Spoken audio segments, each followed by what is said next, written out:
जवानी के उड़े दहो मनवा से मनवा के जुड़े दहो छीटा जवानी के उड़े दहो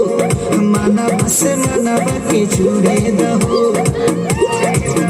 आज सुते बच्चा तारिया तान की टूट जाए राजा जी,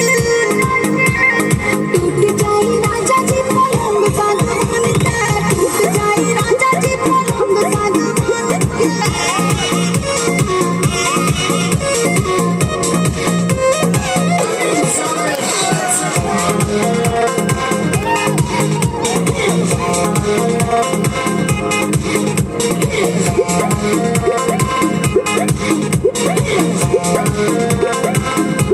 छुए तो बदन की देखो न कटन की चादर बिछा दे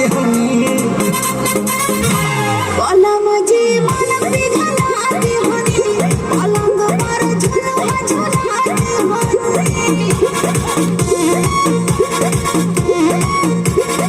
छुए तो बदन की देखो न कटन की चादर बिछा दे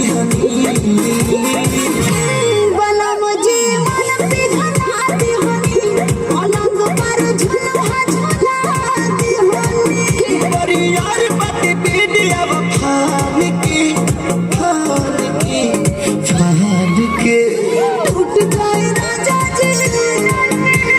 टूट जाए राजा जी पलंग सागवान का, टूट जाए राजा जी पलंग सागवान के।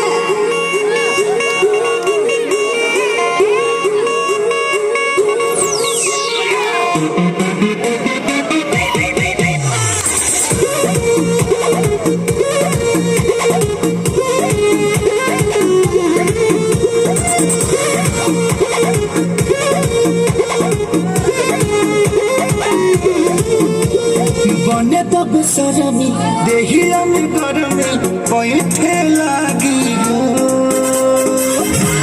अमरिया